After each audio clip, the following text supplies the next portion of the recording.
नमस्कार प्रेक्षक हो, सेलिब्रिटी शो मध्ये मी तेजस्विनी आपलं मनपूर्वक स्वागत करते. प्रेक्षक हो, आजच्या आपल्या सेलिब्रिटी आहेत पद्मश्री विजय कदम. पद्मश्री ताई, मनपूर्वक स्वागत तुमचं आचार्य 90 FM मध्ये. नमस्कार. आणि पद्मश्री ताईंना आताच आम्ही बोलत होतो, जवळजवळ 50 वर्ष झालेली आहेत इंडस्ट्रीमध्ये काम करून, आणि हा त्यांचा जो अनुभव आहे तो आजच्या पिढीला नक्कीच उपयुक्त ठरणार आहे. आणि त्या दृष्टीने आज सेलिब्रिटी शो मध्ये त्यांना आपण आमंत्रित केलेलं आहे. पद्मश्री ताई अगदी सुरुवातीपासून सुरुवात करते, म्हणजे अगदी लहानपणापासून अर्थातच, कारण लहानपणीच आपलं ठरतं की नेमकं कुठे जायचं आहे शाळा कॉलेजच्या दिवसांमधनं. तर तुमची सुरुवात म्हणजे अभिनयाचं तुम्हाला जाण केव्हा आली त्याविषयी? ऍक्च्युली कसं आहे माहितीये, माझं संपूर्ण कुटुंब जे आहे ते अभिनय क्षेत्रातलं आहे. म्हणजे माझी आजी विमल घैसास ही अत्यंत प्रसिद्ध अभिनेत्री होती. तिने मराठी नाटकांमधून, सिनेमांमधून, गुजराती नाटकांमधून, त्यावेळच्या रेडिओवरती अशी खूप कामं केलेली आहेत. म्हणजे तिने बालगंधर्वांबरोबर काम केलंय, अत्रेंबरोबर काम केलेलं आहे, मोगर आंगणेकरांबरोबर काम केलेलं आहे. आणि असे ती काम करत असताना ते एक अभिनयाचं बाळकडू म्हणतात ना, जे आम्हाला लहानपणापासून मिळालं. म्हणजे माझ्या आजीने एक सांस्कृतिक कलापथक चालू केलं होतं, आणि त्याच्यातनं मनोरंजनातून मनोशिक्षण, असं लोकरंजनातून लोकशिक्षण, असा एक तिचा एक त्याच्यात मोटो होता. त्यामुळे लोकांपर्यंत, विशेषतः लहान मुलांना काहीतरी मॉरल, बोधपर शिकता यावं, पण मनोरंजनातनं, अशा दृष्टीने आमचं ते कलापथक होतं. त्या कलापथकामध्ये मी जवळपास, म्हणजे मला जे सांगतात मला आठवत नाही, मी 2.5-3 वर्षांची असल्यापासून काम करत होते त्याच्यामध्ये. आणि एक बाल शिवाजी वरती तिने एक स्किट लिहिलं होतं, त्याच्यात मी शिवाजीचं काम करायचे. ते खूप गाजलं होतं. म्हणजे आमचा विमल घैसास आणि पार्टी नावाचा एक कलापथक संच होता, खूप प्रसिद्ध होता. आणि त्या आमच्या कलापथकामध्ये मोठ्या मोठ्या दिग्गजांनी येऊन कामं केलेली आहेत. म्हणजे त्याच्यामध्ये शाहीर साबळेंनी काम केलेलं आहे, मनोहर नायडू म्हणून एक होते, त्यांनी काम केलेलं आहे, सुबल सरकार आणि त्यांची बायको, त्यांनी आमच्याकडे येऊन काम केलेलं आहे, वीर गोडे जे नकलाकार आहेत त्यांनी काम केलं. असे खूप लोकांनी कामं केली. आणि आमचा शाहीर अमर शेख होते, आमचा कार्यक्रम आणि कुणाचा दुसऱ्या पार्टीचा कार्यक्रम, असे बॅक टू बॅक कार्यक्रम निवडणुकीच्या प्रचाराच्या वेळेला, आणखी प्रचार सभेच्या वेळेला व्हायचे. तर लोकांना कळलं की अरे विमल घैसास पार्टीचा कार्यक्रम आहे, की ते सांगायचे ओ तुमचा शिवाजी यायच्या आधी आम्हाला काम करून घेऊन द्या, असं व्हायचं. इतकं ते फेमस होतं. तेव्हापासून मला ते अभिनयाचं शिक्षण मिळालं. त्याच्यानंतर मी साधारणतः कॉलेजला जायच्या आधी माझे वडील आणि रमेश देव हे पार्टनर होते, आणि त्यांनी मराठीमध्ये बरीच नामांकित नाटकं प्रोड्यूस केली होती. त्याच्यामध्ये वेट अंटिल डार्क या कथानकावरती आधारित एक मराठी आम्ही नाटक केलं होतं, त्याचं नाव होतं आव्हान. त्याच्यामध्ये रमेश काका, सीमाताई, माझा भाऊ अलंकार, तोही त्याच्यात होता, आणि मी पण त्याच्यात. ते माझं तसं म्हणशील तर व्यावसायिक पहिलं.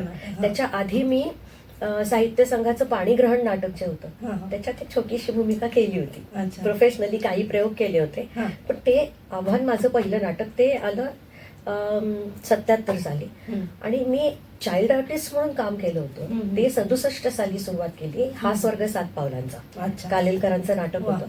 आणि त्याच्यामध्ये श्रीकांत मोघे आणि रेखाताई त्या होत्या, नैना आपटे, राजा गोसावी, अशा मोठमोठ्या लोकांबरोबर त्या नाटकाचे मी जवळपास 100 प्रयोग केले होते. त्याच्यानंतर मग 77 मध्ये मी आव्हान केलं. मग माझं कॉलेज चालू होतं. कॉलेजच्या शेवटच्या वर्षाला असताना मला भावनाबाई म्हणजे नाट्य सुमन तर्फे मला अश्वमेध नाटकासाठी बोलावण्यात आलं. तिथून सुरुच झालं. नैनाताईंची तुम्ही उल्लेख केला, नैनाताई आपल्याकडे आल्या होत्या. अरे त्यांची खूप छान, माझे खूप त्यांनी त्यावेळेला लाड केले दौऱ्यावर असताना. त्यांनी खूप मजा होती. आणि काय एनर्जी आहे, म्हणजे तुमच्या पिढीकडे पाहताना खरं आम्ही तरुण मुलांना म्हणजे अशी एनर्जी नाही, आम्हाला उलट आम्हाला त्यांचं एवढं कौतुक आहे की त्यांची एनर्जी आम्हाला मिळायला पाहिजे त्यांच्या वयात, असं वाटतं. त्या खूप ऍक्टिव्ह आहेत आणि खूप प्रेमळ आहेत, आणि टॅलेंट तर काय विचारायला. तेव्हा म्हणजे त्या सगळ्या नाटकांमध्ये जे तुम्हाला सगळे सहकलाकार मिळाले किंवा दिग्दर्शक मिळाले, तेव्हा त्या काळातले तुमचे नाटककार कोण आवडीचे होते, म्हणजे दिग्दर्शक? आणि असं काही आपण आवड निवड करत नाही. आपण करिअर करायचं असलं ना की आता ते ग्रुपिझम वगैरे आता सुरू झालं, तेव्हा नव्हतं. पण तेव्हा नाट्यसुमन ही एक संस्था होती, भावनाबाई त्याच्या ओनर होत्या, आणि अरविंद देशपांडे डिरेक्टर होते. तर माझा पहिलंच नाटक श्रीकांत मोघे, भावनाबाई यांच्याबरोबर करायला मिळालं. त्याच्यात सुधीर जोशी होते, अरविंद देशपांडेंनी त्याचं डिरेक्शन केलं होतं. त्याच कंपनीचं ना अजूनही यवनात मी म्हणून एक नाटक होतं, जे त्यांनी आधी प्रयोग केले होते. आणि परत त्यांना सुरू करायचे होते. तर मी एव्ही त्यांच्या ग्रुपमध्ये होते म्हणून मी अजून यवनातमध्ये पण मी काम केलं. मग त्याच्यानंतर त्यांनी केलं चंपा गोवेकर. चंपा गोवेकरचे लेखक होते मतकरी आणि मतकरींनीच डिरेक्ट केलं होतं. अच्छा. त्यामुळे त्या चंपा गोवेकरचे मग मी प्रयोग केले. असं करत मग त्या कंपनीचेच होत जातात, कारण काय ग्रुप बनलेला असतो, ओळख झालेली असते, एकमेकांना सहकार्य करता येत असतं आणि कुठे अभिनयाचा एक अंदाज येतो की तुम्ही कसे कराल काय कराल, आणि एक गट जमलेला असतो, कम्फर्ट लेवल असते, म्हणून आपण एकत्र काम करतो जास्त. आता जी नाटकं होत आहेत त्यामुळे तुम्हाला कसं वाटतं की पूर्वीची नाटकं आणि आताची नाटकं म्हणजे रंगभूमीकडे तुम्ही एकंदरीत कसं पाहता? ऍक्च्युली ना तसं म्हणशील तर आता पण नाटकं खूप छान छान येतात, सुंदर नाटकं येत आहेत. दिग्दर्शक तर आमचा लाडका विजय केंकरेंनी तर सेंचुरी मारली आहे, त्याच्याबद्दल काही प्रश्नच नाही. एकच मेजर फरक मला तेव्हाच्या नाटकांमध्ये आणि आत्ताच्यात जाणवतो की आत्ताच्या नाटकात मधले सगळे कलावंत लेबल्स लावतात. पूर्वी आम्ही माईक्स लावत आणि त्यामुळे ना एक नाटकातल्या वाक्यांना शेवटच्या रांगेपर्यंत ऐकू जायला पाहिजे हे प्रोजेक्शन देणं न ओरडता. तेच वाक्य हळू पण बोलता येतं आणि प्रोजेक्शन मध्ये पण बोलता येतं, पण स्वर नाही वर खाली होत, आरडाओरडा नाही होत. हे प्रोजेक्शनचं टेक्निक जे आहे ना ते नाटकातल्या कलावंतांना जे तेव्हा शिकायला मिळालं ते कदाचित आत्ताच्या पिढीला मिळत नसावं, because of the label Michael. इतकं सेन्सिटिव्ह असतं, तुम्ही असं केलं तरी तो प्रेक्षकांपर्यंत पोहोचतो. हा एक मेजर फरक आहे. दुसरा फरक मला असं जाणवतो की आजकाल संहितेवरती आणि अभिनयावरती लक्ष दिलं जातं, पण मे बी थोडस पूर्ण त्याला काय म्हणतो आपण कम्प्लीट त्याचा इम्पॅक्ट काय होतो ह्याच्यावरती जास्त लक्ष असतं. आणि एक एक कॅरेक्टर कंगोरे त्यांचे बघून केले जातात का दिग्दर्शकाकडून, याच्याबद्दल मला कुठल्या तरी दिग्दर्शकाशीच बोललं पाहिजे. कारण तेव्हा असं होतं की दिग्दर्शक ना प्रत्येक व्यक्तिरेखेला त्यांची एक पार्श्वभूमी असायची. तू हे वाक्य बोलतेस त्याच्या मागे तुझा काय थॉट प्रोसेस असेल हे समजावून सांगितलं जायचं. तेवढा आता कदाचित वेळ नसतो, कारण रिहर्सलचे दिवसही कमी झालेत. पूर्वी आम्ही महिना रिहर्सल करायचो बरं नाटकाची. आता तुम्ही 8 दिवसात नाटक उभं करू शकता, कारण क्षमता आहे कलावंतांमध्ये. पण प्रयोग का म्हणतो आम्ही की प्रत्येक प्रयोगातनं काहीतरी नवीन सुचत जातं. म्हणजे मला अश्वमेधच्या 50 प्रयोगानंतर एक जागा अशी सापडली जी पहिल्या प्रयोगात सापडली नव्हती, कारण ते करून आपल्याला तर ते रिहर्सल मध्येच बऱ्यापैकी आपली भूमिका बांधली जाते. ती रिहर्सल जर कमी झाल्या तर तेवढा विचार करायला वेळ कलावंताला कमी मिळतो असं मला वाटतं. तुम्ही लेखिका सुद्धा आहात, म्हणजे बरेच स्क्रिप्ट तुम्ही लिहिलेले आहेत मालिकांच्या वगैरे. तर आवडते नाटककार म्हणजे रणजित देसाई म्हणा किंवा रत्नाकर मतकरी म्हणा, गिरीश कर्नाड म्हणा, तर नाट्यसृष्टीतले आवडते नाटककार म्हणजे लिहिणारे असे कोण आवडतात? रणजित देसाईंची तर मला पुस्तकं पण खूप वाचलेत, मला प्रचंड आवडलं होतं त्यांचं. मतकरींच्या तर 2-3 नाटकांमध्ये मी कामं केली आहेत, त्यांच्या पण गुढ कथा वगैरे अशा असायच्या, त्यामुळे त्या वाचनाचा मला खूप आनंद वाटायचा. अशोक पाटोळेंचं नाटक केलं होतं मी, आई रिटायर होती. त्यामुळे काय होतं की काहीतरी संहिता असते, काहीतरी त्याच्यातनं आशय देण्याचा प्रयत्न करणारे जे नाटककार असतात ना त्यांची अशी नाही तुलना करतायत.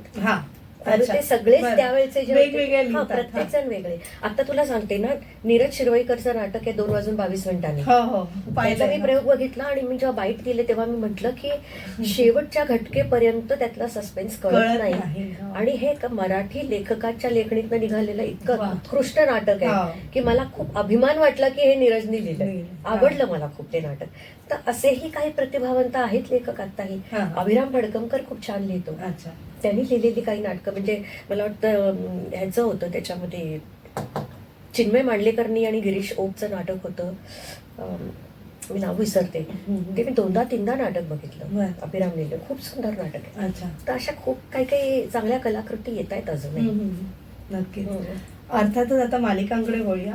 तर मालिकांकडे वळण्यापूर्वी एक छोटीशी विश्रांती घेऊया आणि संवाद साधूया पद्मश्री कदम यांच्याशी. तुम्ही पाहत आहात celebrity show with RJ Tejaswini.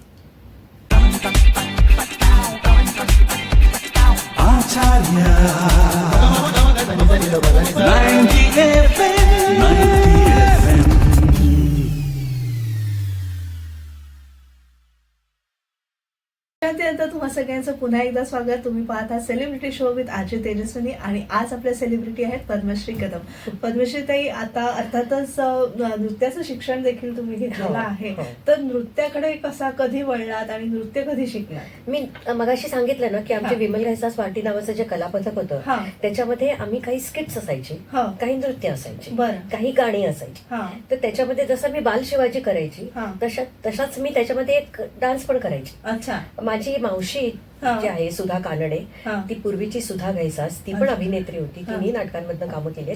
तिने गोपी कृष्ण यांच्याकडनं शिक्षण घेतलं होतं. त्यामुळे आमच्या त्या नृत्याचं सगळं कोरिओग्राफी माझ्या मावशीने केलेली असायची. तेव्हापासून माझ्या आजीनी नृत्य शिकलंय. त्यामुळे पहिले कथ्थकचे पहिले धडे, पहिले तत्कार वगैरे हे सुरुवात ही घरूनच झाली आहे. तिथूनच सुरुवात झाली. मग त्याच्यानंतर मी फॉर्मल ट्रेनिंग म्हणशील तर लच्छू महाराज जे होते लखनौचे, त्यांच्या धर्मपत्नी, आम्ही त्यांना रमा दीदी म्हणायचो, त्या माझ्या रुईया कॉलेजच्या जवळ राहायच्या. अच्छा. तर मी कॉलेज संपवून त्यांच्याकडे शिकायला क्लास. त्याच्या आधी हजारीलाल म्हणून एक जोडपं होतं, ते आमच्या मकरंद सोसायटीमध्ये यायचं. त्यांनी आमचे कथ्थकचे धडे घेतले. मी ज्या कॉलनीमध्ये राहते, मकरंद सोसायटीमध्ये राहत होते, म्हणजे माहेर माझं, तिथे उमा दामले म्हणून त्या एक राहायच्या. त्याही कथ्थकच्या विदुषी होत्या. त्यांच्याकडनं आम्ही शिकलो. असे खूप जणांकडनं मला शिकायची संधी मिळाली. पण क्लासिकलचं ट्रेनिंग झालं, कथक नृत्याचं. पण मग कधी कथक नृत्यांगना व्हावं असं नाही? असं नाही. ऍक्च्युली झालं काय की मी हे कथकचं शिक्षण घेतल्यामुळे आणि माझ्या मावशीची आणि सचिन शंकर यांची चांगली ओळख होती, कारण मावशींनी सचिनदांना भाऊ मानलं होतं आणि ती त्यांच्या कलापथकात काम पण करत होती. त्यांनी तिला सांगितलं की अगं मला मुलगी पाहिजे माझ्या कलापथकात. ती म्हणली माझी भाची आहे. त्यामुळे मी जॉईन झाले. त्यांची पद्धत कशी होती, बालगंधर्वला जे ओपन एअर बँड्राचं आहे ना, ओपन एअर बालगंधर्व थिएटर आहे, तिथे त्यांच्या दररोज 9 ते 12 तालमी चालायच्या सकाळी. शो असो नसो, वेगवेगळे डान्सेस कोरिओग्राफ करणं, त्यांचे बॅलेज वगैरे ते करायचे. आणि जेव्हा शो असेल तेव्हा जायचं. तर एकदा मला असं झालं की मी त्या तालमीला जाऊ नाही शकले, कारण माझ्या नाटकाचा प्रयोग होता. तर मला त्यांनी सांगितलं की तू आमच्याकडे काम करते तर तुला नाटक नाही करता येणार, कारण तू आमची आर्टिस्ट झाली. तर मग मी त्यांना म्हटलं, बाबा डान्स ही माझी हाऊस आहे, अभिनय माझा चॉईस आहे, करिअर आहे, ते नाही मी सोडू शकत. तर मग मी तुमच्याकडे नाही करणार. मग त्यांनी काही दिवस गेले. मग त्यांनी परत मला बोलवलं. ते म्हणले की तुझ्या अंगामध्ये छान नृत्य आहे, कला आहे, एक लय आहे आणि ग्रेस आहे आणि प्रेझेंटेशन, तर तू फक्त शो वरती आमच्याकडे आलीस तरी चालेल. आम्ही तुला शोचं पेमेंट करू. आमची तू त्याला काय म्हणतो मस्टरवरची अक्कल नाहीयेस नृत्यांगना, तू अशीच आहे. त्यामुळे तेव्हाच मला लक्षात आलं की चॉईस करायचा झाला असता तर मी अभिनय केला असता केव्हा, कारण अभिनय माझ्या डीएनए मध्ये आहे. आणि काय नाटकं जशी येतच गेली ना, एका पाठोपाठ एक तुम्हाला मिळतच गेली. खूपच नाटकं केली, त्यामुळे मी मजा आली प्रयोग करताना. मग नंतर ज्या वेळेला गंधारचा जन्म झाला तोपर्यंत, गंधारच्या वेळेला मी प्रेग्नेंट असेपर्यंत मी नाटक करत होते. त्याच्यानंतर मग ऑब्व्हियसली थोडीशी ब्रेक पूर्वी मी विचारलं होतं मालिकांकडे वळूया. मराठी समेत तुम्ही हिंदी मालिकांमध्ये सुद्धा काम केलेलं आहे? नाही, ऍक्च्युली म्हणजे एपिसोडिक असतात ना, एखाद्या एपिसोड मध्ये वगैरे असं केलेलं आहे. मालिका मी जास्त नाही केला. मी फक्त दामिनी केली. त्याच्या आधी होळी रे होळी म्हणून एक मालिका होती. पण मी मालिकांचं क्रिएटिव्ह हेड म्हणून काम खूप केलं. 4-5 मालिका अशा होत्या ज्यांची मी प्रोडक्शन तर्फे क्रिएटिव्ह हेड होते. क्रिएटिव्ह हेड म्हणजे नेमकं काय करावं लागतं? अगं बाई, क्रिएटिव्ह हेड हे एक मोठी पोस्ट आहे जिच्यावरती सगळे ओरडू शकतात. अच्छा. म्हणजे क्रिएटिव्ह हेडचं मेन काम काय असतं, प्रोडक्शन मधला लेखक, दिग्दर्शक आणि प्रोड्युसर आणि चॅनल मधला चॅनल हेड आणि चॅनल ईपी यांच्यातला दुवा जो असतो तो क्रिएटिव्ह हेड असतो. म्हणजे कसं असतं, दर महिन्याची एक गोष्ट कशी होईल त्याची एक चॅनल बरोबर मीटिंग होते. त्यामुळे मग लेखक, जमलं तर दिग्दर्शक, प्रोड्युसर, चॅनल ईपी हे आणि क्रिएटिव्ह हेड हे सगळे बसतात, त्या कथेवरती काम करतात. सगळ्यांच्या मताने एक कथेचं सूत्र ठरलं की ती मीटिंग संपली. मग लेखकाकडनं ते लिहून आलेले असतात जे एपिसोड, ते वाचायचे, ते आपण अप्रूव्ह करायचे, मग चॅनल ईपी कडे पाठवायचे, त्यांचं अप्रुव्हल घ्यायचं. मग त्याच्यानंतर त्याचे डायलॉग शीट येते, मग ती करेक्ट आहे का बघायची, ती चॅनलकडे पाठवायची, त्यांचं अप्रुव्हल घ्यायचं. मग शेड्यूल बनवायला सांगायचं शेड्युलरला, मग तो शेड्यूल बनवणार. मग ज्या वेळेला शेड्यूल प्रमाणे सीन शूट होत असतात त्यावेळेला ते करेक्ट होत आहेत का नाही, का क्रिएटिव्हली मला ह्याच्यात थोडं अजून असं हवंय. म्हणजे कधी कधी असं एक होतं की इम्पॅक्ट येण्याकरता एका ठिकाणी एखाद्या क्लोजअपची आवश्यकता असते मग हा. ते त्याला सांगणं बरं. डिरेक्टरला की मला हा. इथे हा क्लोजअप हवा आहे. हा ते झाल्यानंतर जेव्हा एडिट होतं पूर्ण हा. तेव्हा एडिट झाल्यानंतर ते एडिट बघणं त्याच्यात कुठे लूज एंड्स नाही आहेत ना हम्म. त्याची काटछाट करणं, पहिला ब्रेक कुठे द्यायचा, हा. तो कोणत्या सीन नंतर आलेला जास्त इफेक्टिव्ह ठरेल, बरं. दुसरा ब्रेक कुठे द्यायचा, हा. एंड जेव्हा होतो एपिसोडचा तो प्रॉपर क्लिफ हँगर आहे की नाही, अच्छा. त्याचं म्युझिक नीट लागलंय की नाही, हे हम्म. सगळं आपण करायचं. ओहो. मग चॅनलकडे पाठवायचं, मग चॅनलने अप्रूव्ह केल्यानंतर त्याचं हम्म. टेलिकास्ट होणार. अरे बाप. एवढ्या चाळण्या असतात आणि हे सगळं काम त्या क्रिएटिव्ह हेडला करायला लागतं. त्यामुळे एकाच वेळेला तुम्ही सेटवर पण पाहिजे, तुम्ही एडिटमध्ये पण पाहिजे, हा. तुम्ही चॅनल मीटिंग मध्ये पण पाहिजे, ओके. असं खूप असतं ते.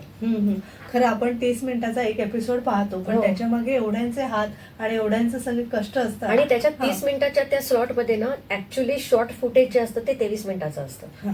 कारण प्रीकॅप असतो, रिकॅप हा. असतो, ब्रेक असतो, त्याच्यातल्या जाहिराती जाहिराती असतात, ते सगळं धरून तो 30 मिनिटाचा सेगमेंट होतो. हा. असं होतं. पण किती म्हणजे क्रिएटिव्ह कष्ट असतात, खूप कष्ट आहेत आणि डिटेलिंग करणं त्याचं किती प्रचंड, महत्वाचं प्रचंड आहे. असतं. नक्कीच. आणि डीडी वनच्या मला सिरियली तुमच्या फारच आवडलं म्हणजे माझी या प्रियाला प्रीत कळेनामध्ये तुम्ही एक्झिक्युटिव्ह प्रोड्युसरचं हो, देखील ती काय होतं, निर्मात्याचा ती पण रोल बालाजीनी हा. पहिला जो मराठीमध्ये पदार्पण करून प्रोजेक्ट घेतला होता हा. तो माझी या प्रियाला ब्रीथ कळेल. अच्छा. ती पहिली मालिका त्यांची मराठीमध्ये त्यांनी केली होती. तर त्या मालिकेच्या वेळेला बालाजीमध्ये आमचा एक मित्र काम करत होता, सुरेश पै नावाचा. बरं. त्यांनी मला फोन करून बोलावून घेतलं की तू आ पद्मश्री आपण मिलके ये प्रोजेक्ट बनाते. अच्छा. मग राईट फ्रॉम द कास्टिंग आम्ही सगळं उभं केलं होतं आणि त्या प्रोजेक्टला मी क्रिएटिव्ह प्रोड्युसर म्हणून काम करत होते. अच्छा. मग निर्माते म्हणून करताना काही वेगळा त्याचा अभ्यास करावा लागतो? नाही, असं काय होतं माहितीये, निर्माता म्हणून जेव्हा तुम्ही उभे राहता म्हणजे विशेषतः एक्झिक्युटिव्ह प्रोड्युसर, हा. त्या एक्झिक्युटिव्ह मध्येच सगळं दडलेलं आहे की तुम्हाला हा. फक्त एक्झिक्युशन करायचं असतं त्या प्रोडक्शनचं. बरं. त्याचं बजेटिंग, त्याचं पेमेंट, त्याचं अर्थकारण हे सगळं प्रोड्युसरच्या ताब्यात असतं. हो.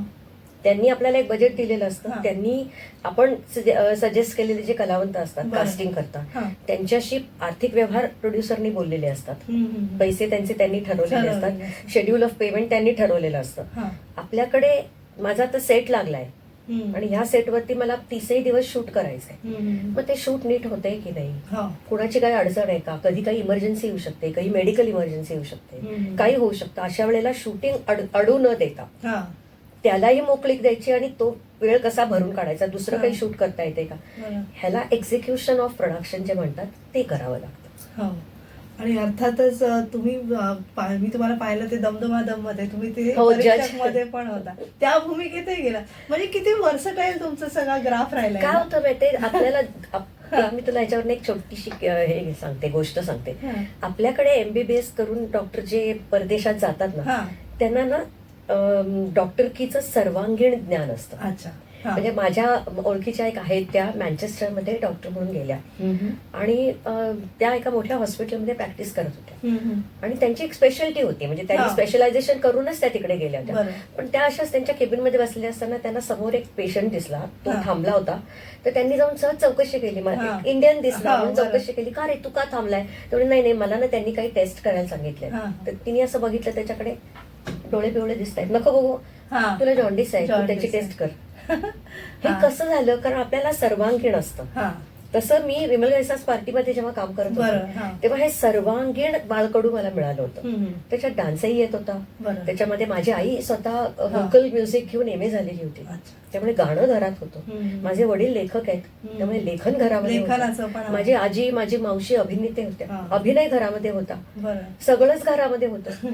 त्यामुळे मी जेव्हा दमदमादमला हा, परीक्षक म्हणून गेले तेव्हा डान्स बघताना कोऑर्डिनेशन नीट येते की नाही, तालात येते की नाही, हा. हे बघणं जे असतं बरं. ते करता येऊ शकत होतं, त्यामुळे हा. मी केलं. पण फक्त आज आपण पाहतो अभिनेत्री म्हटलं की अभिनयच करतात, हम्म. दुसरं काही ते करायला बघत नाही. पण तुम्ही मला वाटतं वर्सटाईल ऍज अ ऍक्टर तुम्ही सगळंच परफॉर्म केलं, म्हणजे तुम्ही काही लिहिलेलं पण आहे, हम्म. तुम्ही स्वतः ऍक्टिंग तर केलेलीच हो. आहे नाटकांमध्ये आणि बरोबर. सिरियल्स मध्ये, हो. तसं तुम्ही हे पण केलंय, म्हणजे परीक्षक म्हणून डान्स सुद्धा शिकलेला आहे हो. आणि अपरीक्षक म्हणून सुद्धा केलेला आहे. बरोबर. हे आता मागे वळून पाहताना काय आपण हे सगळं मुसाफिरी जी केलेली आहे ती कशी वाटते तुम्हाला? खूप छान वाटतं, हा. कारण काय होतं माहितीये की आपल्याला आपलेच कंगोरे दिसतात हा. की अरे मी हे पण केलं होतं, हे पण केलं होतं, आणि केलं. प्रत्येक विभागामध्ये तेवढाच आनंद मिळाला वा. करताना. हम्म. आणि असं होतं ना की jack of all trades and master हा. ऑफ नन, तर प्रत्येक गोष्ट आपल्याला थोडी थोडी माहिती असते, पण हा. ती जेव्हा आपण प्रोफेशनली करायला जातो हा.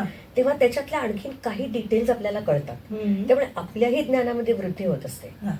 जेव्हा मी नृत्य करत होते तसंच आमच्या रुईया कॉलेजचं इंटर कॉलेजिएट फोक डान्स हा. कॉम्पिटिशन्स असायच्या. बरं. त्या 3 वर्षी मी त्याच्यामध्ये भाग घेतला. हम्म. त्यावेळेला येणारे आमचे जे सर होते, रमेश पुरव म्हणून होते, हम्म. ते आमचे डान्स बसवायचे. हम्म. त्यांनी मला काही गोष्टी शिकवल्या, हा, हा. ज्या डान्स मधल्या आपण काय नुसते मुवमेंट सांगितली ग्रेसफुली करायचं, पण हा. त्याचे काय नियम असतात, त्याची हा, काय हा. बंधनं असतात, हम्म. त्याचा काय डिसिप्लिन असतो, ओके. ह्या गोष्टी ते नृत्य शिक्षकच आपल्याला शिकवू शकतात. बर. जसं सचिन शंकर यांच्याकडे हा. त्यांच्याकडे खूप त्या बाबतीत शिस्त होती हम्म. की तुम्ही ग्रुपमध्ये डान्स करताय हा. तर तुझ्या आणि माझ्यात जेवढं अंतर आहे तेवढंच माझ्यात आणि तिच्यात राहिलं पाहिजे. बरोबर. हा. मी जरा थोडी तुझ्याजवळ हो. गेले की ते अलाइनमेंट चुकीची वाटते. चुकते, हा. तर त्यांनी मला ते सांगितलं की असं वळून बघायची गरज नाही, डोळ्याच्या कोपऱ्यातनं कळतं आपल्या दोन्ही बाजूला किती डिस्टन्स आहे, आणि movements आपण आहेत. डान्स करता करता ते डिस्टन्स ऍडजस्ट करायचा असतो. हा. किंवा लाईन सुद्धा आपण लाईनीत आहोत, एखाद पाऊल पुढे नाही आहोत ना, हा.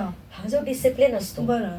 तो तुम्ही त्या क्षेत्रात शिरल्याशिवाय नाही कळत. हो. कारण त्या क्षेत्रातले जे दिग्गज असतात ना हम्म. ते त्याच्यात माहीर असतात. हम्म. ते तुम्हाला या छोट्या छोट्या गोष्टी शिकवत असतात. त्यामुळे अशा वेगवेगळ्या विभागामध्ये मुसाफिरी करण्यात त्या ठिकाणचं ज्ञान आणखीन प्राप्त हो. करता आलं. आणि नक्कीच, आणि ते अभिनय करताना तुम्हाला नक्कीच उपयोगी. एक कारण अभिनेता हा कुठल्याही कायम कला, हा. कायम विद्यार्थी असतो. बरं. वेगवेगळ्या ठिकाणून काय काय शिकता येईल हे त्यांनी हा. कायम त्याच्यावरती लक्ष ठेवलं पाहिजे. हा. त्यामुळे ह्या सगळ्यातनं बरंच काही शिकता आलं. आणि कला सगळ्या ह्या एकमेकांना पूरकच प्रश्नच आहे, आहे, प्रश्नच त्यामुळे त्या आपण रिलेट करू शकतो. करू त्या. शकतो. नक्कीच. बरोबर. एक परत छोटीशी विश्रांती घेऊया जरूर. आणि पद्मश्रीताईंशी आपल्या गप्पा अशा सुरू ठेवूया. तुम्ही पाहत राहा सेलिब्रिटी शो विथ आरची तेजस्विनी.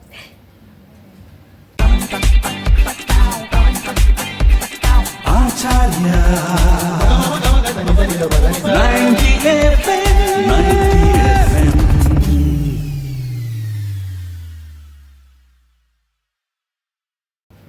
विश्रांतीनंतर तुम्हाला सगळ्यांचं पुन्हा एकदा स्वागत. तुम्ही पाहत आहात आचार्य 90 FM युअर ओन रेडिओ, आणि आज आपण सेलिब्रिटी शो मध्ये पद्मश्री कदम यांना आमंत्रित केलेलं आहे. पद्मश्रीताई, अर्थातच आता तुम्हाला विचारायला आवडेल की तुम्ही पल्लवी जोशींबरोबर सुद्धा काम केलेलं आहे एका शो साठी. तर पल्लवी जोशींबरोबर काम करतानाचा अनुभव कसा होता? मी हा. माझ्यानंतर माझा एक भाऊ आहे हा.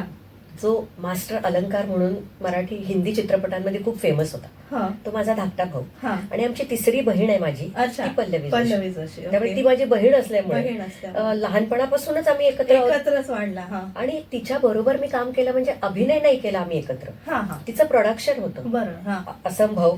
हा. त्याच्या आधी तिने नेव्हीवरती एक सिरियल केली होती, त्याचं अच्छा. नाव होतं आरोहण. आरोहण. हा. आणि त्याचा किस्सा असा होता की त्या वर्षी हा. नेव्हीमध्ये स्त्रियांना परमिशन होती एंटर व्हायला. अच्छा. तो विषय घेऊन तिने आरोहण नावाची सिरियल केली होती ओके. दूरदर्शन करता. हा. तर त्या आरोहणच्या वेळेला त्या आरोहणचं कास्टिंग हम्म. आणि त्या आरोहणचे सगळे नेव्हल युनिफॉर्म्स, हा. त्याचं कॉस्ट्युम्स, हे हा. सगळं मी तिच्याकरता हँडल केलं होतं. ओके. हा. मग ते इतकं छान झालं होतं की कॉस्ट्युम्स पण इतके परफेक्ट बनले हा. होते. मग तिने जेव्हा असंभव केली झी करता, हा. त्यावेळेला पुन्हा कास्टिंग आणि कॉस्ट्युम्स मी केले. बरं. मग तिने अनुबंध केली, अच्छा. त्यावेळेला पण मी तिचे कॉस्ट्युम आणि कास्टिंग केलं होतं. हो, पण सगळं एका क्षेत्रात, बहिणी असून सुद्धा एका क्षेत्रात असून सुद्धा तुम्ही किती काय म्हणतात ते मिळून जुळून काम हो, केलं. Of course of course. नाही, ती पण कामाच्या बाबतीत काय होतं हा. माहितीये, पहिल्यापासून आम्हाला घरून पण ती शिकवण होती, आजीपासून, आई वडिलांपासून, की कामाच्या ठिकाणी काम, हा. तिथे नाती येऊन द्यायची नाही. ओके. हा. मग माझं काही चुकलं तर तिने मला सांगितलं पाहिजे, सांगितलं. हा. किंवा तिचं काही चुकत असेल तर मी तिला सांगितलं पाहिजे. हा. ह्या गोष्टींची एक मर्यादा आपण कायम लक्षात ठेवली पाहिजे हा. आणि त्याप्रमाणे काम करायचं. आणि कामामध्ये परफेक्शन पण पाहिजे हम्म. आणि 100% डेडिकेशन पाहिजे. त्याच्यामध्ये कटिंग द कॉर्नर्स म्हणतात, हा. तसं नाही करायचं. अच्छा. आणि स्मिताताईंबरोबर सुद्धा तुम्ही काम केलं, तर तो अनुभव कसा होता?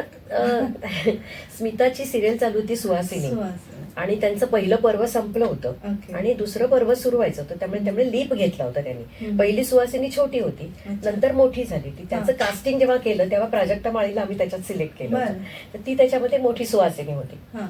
आणि त्याच्या आधी मी रमेश दे प्रोडक्शन मध्ये काम केलं होतं. हा. त्याच्यानंतर मी बालाजीमध्ये काम केलं होतं. हा. त्याच्यानंतर मी महेश कोठारेची मनउधाण वाऱ्याची ती सिरियल केली होती. अच्छा. आणि ह्या मनउधाण वाऱ्याचे पण स्टारला होती. हम्म. त्यामुळे स्टार प्रवाहाच्या सिरियलला त्यावेळेला श्रावणी देवधर वा, त्या वा. हेड होत्या. हेड होते, हा. तर मग स्मिताच्या सिरियलला कोणी क्रिएटिव्ह हेड नव्हता. अच्छा. एक होता, पण त्याला दुसरीकडे जायचं होतं आणि त्याला ती सोडायचं होतं म्हणून बरं. मग ते श्रावणीताईंनी माझं नाव सुचवलं मग अच्छा. स्मितानी मला बोलवलं वा. आणि मग मी ती सिरियल करायला सुरुवात कारण बरेचसे आपले आताचे अभिनेते आहेत ते स्मिताताईंबरोबर काम करायला फार उत्सुक असायचे. हो. हो. आणि तिची माझी खूप जुनी ओळख आहे म्हणजे हा. इनफॅक्ट मी आणि विजयनी दूरदर्शनला एक गजरा नावाचा कार्यक्रम केला हा, होता हा. आणि त्याच्यामध्ये अदला बदल अच्छा. हा टॉपिक होता. रमेश एजवलकरांचा स्क्रिप्ट होता हा. आणि त्याचा मूळ विषय असा होता की एक राजाने फतवा काढलाय हम्म. की अदला बदल करायची म्हणजे पुरुषांची कामं बायकांनी ओके. आणि बायकांची कामं पुरुषांनी पुरुषांनी. अशी त्यांनी जे काही वेगवेगळे स्केट लिहिले होते त्याच्यामध्ये पानवाला भैयाच्या ऐवजी पानवाली भाभी बसते. अच्छा. तो भाभीचा रोल स्मितानी केला होता त्याच्यामध्ये. बरं.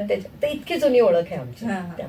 त्यामुळे खूप मजा आली तिच्यावर हो आणि खरंच आपण एका चांगल्या दिग्दर्शिका निर्मातेला फार बरोबर. लवकर गमावलं. खूप अजूनही वाईट त्यांचं हो वाईट वाटतं. पण तिची पण काय म्हणजे कार्यक्षमता एवढी अफाट होती होती, मी हो. त्या शूटिंगच्या वेळेला सुद्धा मी बघितलंय की अशी किमो उरकून यायची आणि शूट करायची. काय एनर्जी होती ना, काय डेडिकेशन असतं हम्म. कलावंतांचं ते हा. प्रचंड. नक्कीच. अर्थातच आता तुम्हाला काय म्हणजे हे सगळे तुमचे जे अनुभव आहेत ते कुठेतरी लिहून ठेवावेसे तुम्ही लिहिले आहेत का किंवा लिहिले लिहून- नाहीयेत मला सगळेजण सांगतात लिहून हा. ठेव लिहून ठेव हा. पण अजून त्याचा श्रीगणेश झाला नाहीये. तो लवकरच व्हावा व्हावा. असं आपण म्हणूया.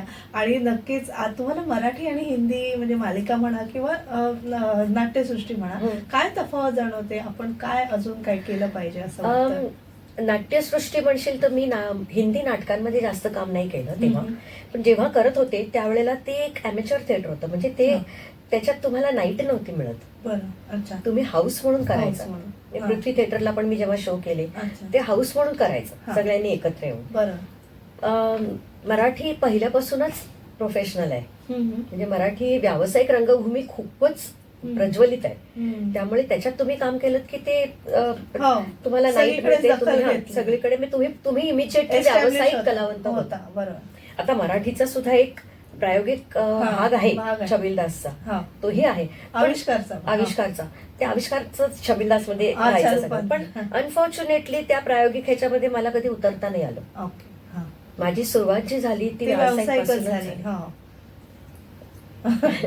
आणि मालिकांचं कसं आहे कारण मालिकांचं कसं होतं माहितीये मालिका मी नेहमी म्हणते की मालिका करणं टीव्ही दूरदर्शन किंवा कुठलाही चॅनल private म्हणजे channel, तो एक हो. भस्मासूर आहे. कारण दर दिवसाचा डेली सोपचा एक एपिसोड त्याच्या घशात घालावाच लागतो. त्यामुळे तुम्हाला क्रिएटिव्हिटी दाखवता येतेच हा. असं नाही कारण तुम्हाला तो एपिसोड त्या वेळेत पूर्ण करायचा असतो. मी तुला मगाशी सांगितल्याप्रमाणे नुसतं शूटिंग नसतं ना त्याच्या हा. आधीचं आणि नंतरचं एवढं बाळणपण असतं हा. की ते वेळेचं बंधन पाळावंच लागतं. त्यामुळे जी क्रिएटिव्हिटी लेखकाला म्हणा किंवा दिग्दर्शकाला म्हणा किंवा हम्म. कलावंताला म्हणा हम्म. दाखवण्याचं स्वातंत्र्य जे रंगभूमीवरती किंवा चित्रपटांमध्ये मिळतं हा. ते दूरदर्शन किंवा मालिकांमध्ये नाही मिळू हा. शकत. त्यामुळे त्याला बंधनं येतात. बरोबर. पण मालिकांमुळे तुमचा चेहरा घराघरात पोहोचतो असं पण होतं कारण चित्रपट येतात लगेच निघतात बरोबर. किंवा आता OTT आल्यामुळे चित्रपट व माध्यमाला सुद्धा बरोबर आहे. कुठेतरी धक्का पण बसतो. असंही म्हटलं जातं आणि ती हा. काही प्रमाणात खरी गोष्ट आहे आणि योग्य गोष्ट आहे की आपण मालिका जेव्हा बघतो ते टेलिव्हिजनवर बघतो. हा. Television is always referred to as small screen small screen आणि पिक्चरचा थिएटरचा जो सिनेमा असतो that is a big Big screen. screen. तो बिग स्क्रीन मेमरी ही जास्त लॉंग लास्टिंग असते. अच्छा. मी फार कमी मालिका केल्या हा. पण मी मराठी चित्रपट काही केले. हा. आज इतकी वर्ष झाली म्हणजे मी पहिला चित्रपट केला होता नणन भाऊचे 1980 साली. हा. ओके. आजही मी रस्त्यात कुठे गेले तर लोक मला थांबून तुमचं चंपा चमेली गाणं आम्हाला खूप आवडतं. अच्छा. सो ती मेमरी 1980 सालपासूनची आजपर्यंत ही प्रदीर्घ काळ राहते मोठ्या पडद्यावरची मेमरी. अच्छा. हा. आणि छोट्या पडद्यावरची मेमरी असते ना त्याच्यात होतं कसं की हा. तुम्ही कलावंत तुमचा चेहरा ओळखीचा असला तरी तुमचं नाव परिचित नसतं कारण हम्म. तुम्हाला त्या व्यक्तिरेखेच्या नावाने ओळखलं जातं बरोबर. हा. की ते अमक्या अमक्या सिरियल मधली ती अमुक अमुक आहे पण हा. हिचं नाव काय माहिती नाव नाही काय माहिती नाही. हा. कारण टायटल्स देणं हे दूरदर्शन मध्ये किंवा कुठेच टीव्हीवरती नाही. होत नाही. बरं. त्यामुळे पर्सनल ओळख हा. जी असते ती कलावंताला मिळत नाही. आणखी एक क्षेत्रामध्ये तुम्ही मुसाफिरी केली असं म्हणते म्हणजे ऍडव्हर्टायझिंग हो. ऍड्स मध्ये पण काम केलेलं हो. आहे. ते जग कसं असतं ते थोडं आमच्या श्रोत्यांना ऐकायला आवडेल. ऍडचं जग ना खूप मजेशीर असतं हा. आणि थोडंसं लार्जर दॅन लाईफ म्हणतो ना हम्म. तसं असतं. कारण जे आपण दूरदर्शनवरती आपण 23 मिनिटात दाखवतो हा. किंवा आपण चित्रपटांमध्ये आपण 2.5 तासात दाखवतो हा. ते त्यांना 30 सेकंदात दाखवायचं असतं. हा. त्यामुळे स्क्रिप्ट लिहिण्यापासून हा, ते हा. शूट करण्यापासून ते एडिट करण्यापासून हा. ते ऍक्च्युली हा, प्रदर्शित project करण्यापर्यंत होईपर्यंत. प्रत्येकाचं कसबपणाला लागलेलं असतं. हम्म. आणि तेवढ्या छोट्याशा टाइम फ्रेम मध्ये हा. ते बसवण्याचं ना ते स्किल दिग्दर्शकाला प्रत्येकाला जमतं असं नाही. हा. ते दिग्दर्शकाला अंगीकारावं लागतं, शिकावं लागतं, आत्मसात हम्म. करायला लागतं. आणि आपण कलावंत म्हणून जेव्हा काम करत असतो, नाटकामध्ये काम करतो तेव्हा तसं फारसं वेळेचं बंधन हा. नसतं. दूरदर्शनमध्ये तुम्ही शूट करता मग ते एडिटर कापतात वेळ बरं. वाढली तर, हा. किंवा फिल्म मध्ये हा. सुद्धा. पण तिथे तुम्हाला जो डायलॉग बोलायचा असतो हम्म. जाहिरातीमध्ये तो तेवढ्याच सेकंदामध्ये बोलला गेला पाहिजे, नाही तर तो बसत नाही त्यांच्या 30 सेकंदात. त्यामुळे ती एक तारेवरची कसरत असते. हा. ते त्याचं पण लेखन वेगळं, लेखन सादरीकरण वेगळं असतं आणि वेगळं. तुमचं ते करणं. मग त्याच्यामध्ये ना बरं होतं कसं, जेव्हा तुम्ही फिल्मचं शूट करत असता, म्हणजे कॅमेरा समोर तुम्ही अभिनय करत असता, हा. तेव्हा तुम्हाला फक्त अभिनय नसतो करायचा. हा. तुम्हाला काय काय सांभाळायचं असतं. तुम्हाला लाईट सांभाळायचे असतात. हम्म. कारण तुम्हाला तुमच्या चेहऱ्यावरती लाईट इथून येतोय का, इथून येतोय का, तर तू माझ्याबरोबर काम करतेस आणि तुझ्या मागे माझा लाईट आहे हा. आणि तू आलीस आणि माझा लाईट कट झाला तर मला असं हा. होऊन तो लाईट हा. ऍडजस्ट करायचा. सो हे टेक्निकल भान ठेवायचं असतं. हा. मला एंट्री करून जर येऊन उभं राहायचं असेल तर मी माझ्या मार्कवर येते की नाही हम्म. ते बघायचं असतं. मी माझा जर क्लोजअप आहे तर तुझा लुक कुठे आहे, त्याचा लुक कुठे आहे ते बघायचं असतं. हम्म. हे सगळं अवधान ठेवून हा. शिवाय तेवढ्याच सेकंदात ते वाक्य बोलायचं असतं. सो ही जी काय ना हा. ती पण एक गिमिक आहे, तर ते खरंच. करावं लागतं. हा. हे प्रत्येक माध्यमाचं आपापलं एक आव्हान आहे. आव्हान आहे. नक्कीच. आणि अर्थातच महत्वाची जबाबदारी ती सांभाळली म्हणजे ती घरची जबाबदारी. हो. प्रत्येक स्त्रीला ते सांभाळावी करणं लागते. सांभाळावी लागते. तर तुमचं घरचं म्हणजे घरचं कसं होतं तुमचं वातावरण, त्याबद्दल फार उत्सुक आहे. आमचं घरचं वातावरण कसं होतं म्हणजे माझ्या माहेरचं जसं वातावरण होतं ना, ज्याला काय म्हणतो आपण व्यक्ती स्वातंत्र्य, सेम लग्नानंतर माझ्या आणि विजयच्या संसारात होतं. हम्म. व्यक्ती स्वातंत्र्य होतं. हा. आणि विजयनी 1974 साली पहिलं प्रोफेशनल नाटक केलं. हा. मी 1967 साली पहिलं केलं. अच्छा. त्यामुळे तू मला सिनियर आहेस हा. असं तो नेहमी म्हणायचा. त्यामुळे त्याच्या कुठल्याही अभिनयामध्ये कुठल्याही रोलमध्ये काही त्याला वाटलं, काही खटकलं मला, तर मी त्याला सांगायचे आणि तो शांतपणे ऐकायचा पण, हम्म. की बाबा हे मला तुझं हे ना नाही पटलं, नाही पटलं. पुढच्या वेळेला रिपेअर कर. हा. सिमिलरली तो मला सांगायचा. सो आम्ही एकमेकांचे टीकाकार होतो. हा. ज्याला कोणतो आपण हेल्दी टीका हो, बरं. ती करायची, सशक्त टीका करायची. कारण उद्देश हा की तुमचं काम जास्त चांगलं व्हावं, हा हम्म. उद्देश. सेम आमचा मुलगा जो आहे गंधार, हम्म. त्याला सुद्धा हेच व्यक्ती स्वातंत्र्य होतं की तुला काय बनायचंय. तुझे वडील अभिनय कलावंत आहेत, अभिनय हा. करतात म्हणून तू अभिनयच केला पाहिजे, हा. किंवा नाही प्रत्येक आई वडिलांना वाटतं माझा मुलगा डॉक्टर व्हायला पाहिजे, इंजिनियर व्हायला हम्म. पाहिजे. हे बंधन नाही. हम्म. तुला तुझ्या आयुष्यात काय करायचंय, तुला कशात रुची आहे ते तू हम्म. सांग. त्याला तुला सपोर्ट करायला आम्ही दोघं पुरेसे तुझ्या पाठीशी आहोत. हम्म. आणि घरातली कामं सुद्धा त्यांचं आमचं विभाजन होतं. अच्छा. मला माझ्या कामामध्ये जेवढी विजयची मदत व्हायची तेवढी हा. त्याच्या कामामध्ये त्याला माझी व्हायची. ओके. सो हे विभागणी फार व्यवस्थित होती हो. आमच्या घरात. पण कधी तुमचे नाटकांचे दौरे म्हणा किंवा हो. शूटिंगच्या तारखा हो. कधी मिसमॅच किंवा अशा झाले हो, चित्कार झाल्या. म्हणजे आमचं जेव्हा लग्न झालं हा. त्यावेळेला विजयचं विच्छा माझी पुरी करा चालू चालू होतं होतं. आणि माझा आई रिटायर होते चालू होतं. आणि आमचा एक पुण्याचा मित्र होता, म्हणजे विजयचा मित्र होता. हा. तर त्यांनी एक एकांकिका विजय करता लिहिली होती. अच्छा. आणि मी प्रयोगाला पुण्याला गेले होते, आई रिटायर होते त्यावेळी त्यांनी मला ती वही दिली होती की बरं. तुम्ही दोघं वाचा. हा. आणि बरेच काळ गेला, काही आठवडे गेले आणि हा. माझ्याकडनं त्याला काही उत्तरच नाही. त्यामुळे हा. तो वैतागला, हम्म. काय आहे. आणि तो आला मुंबईमध्ये. त्यावेळेला माझा शिवाजी मंदिरला प्रयोग होता रात्रीचा हा. आणि विजयचा दीनानाथला प्रयोग होता संध्याकाळचा हा. संध्याकाळचा 4:30चा. हा. तो दीनानाथचा प्रयोग संपवून जिप्सीमध्ये आला. हम्म. मी रात्रीचा प्रयोग संपवून जिप्सीमध्ये जिप्सीमध्ये आले. आले. त्याला जिप्सीत बोलवलं हा. आणि दोघांनी आपापल्या डायऱ्या उघडल्या की मला ही दुपार मोकळी आहे. अरे पण दुपार माझा प्रयोग हा. आहे, मला रात्र मोकळी. तेव्हा त्याला पटलं की तुम्ही एका खरंच घरात आहे. राहून पण एकमेकांना भेटत नाही आहात. हा. तर असं होत राहतं. सॅक्रिफाईस पण खूप आहे. हे होत राहतं, ते करावं लागतं. करावं. हे ना काय म्हणतो आपण त्याला, वसा आहे हा. हम्म. हा वसा एकदा घेतला ना की त्याची ती हा. पूजा करण्याकरता तेवढं करावंच लागतं. नक्कीच. अर्थातच मुलाखतीच्या शेवटी तुम्हाला विचारायला आवडेल की आता पुढे एवढं करून झालंय, सगळं करून झालंय खरं तर, तरी पण कलाकार कधी म्हणतो ना कधी सॅटिस्फाईड नसतो, हो. काही ना काहीतरी अजून हे करायचं, आम्ही अजून ते उपाशी करायचं. असतो काय. तर आता नवीन काही करायचं योजनेला आहे? करायची इच्छा आहे, अभिनय परत सुरू करायची इच्छा आहे, कारण आहे माझ्यात जे काही ना ते देता यावं आणि प्रेक्षकांचं मन आणता यावं अशी मनापासून तळमळीने इच्छा आहे. हा. आणि कित्येक जण मला भेटतात, ते म्हणतात तुम्ही काम का सोडलं हो? परत सुरू सुरू करावं करा, हा. असं म्हणतात. आणि मधला काळ जो माझा थोडासा 1.5 वर्षाचा बरं. गेला होता खरं तर, त्यावेळेला मी तशी बऱ्यापैकी तुटले होते सगळ्या हो. माझ्या या बरं. माध्यमांपासून. हा.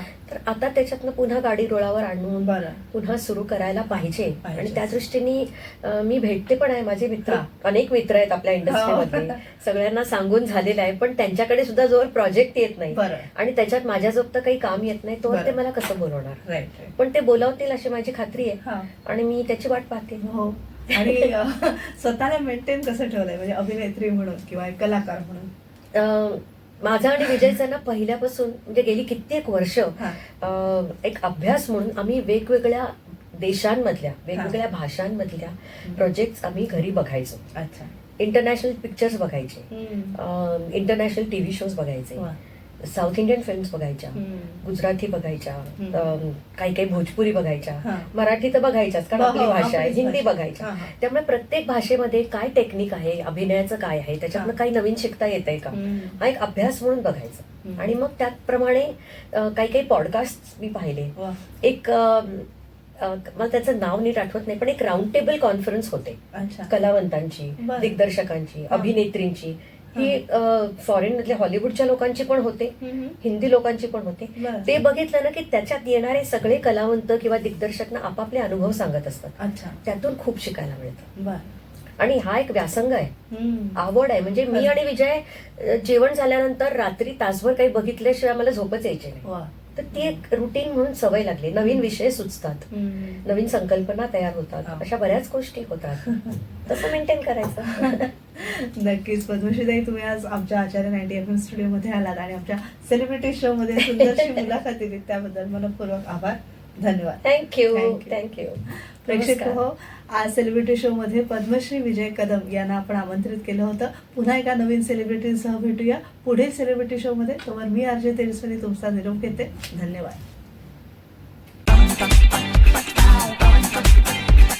आचार्य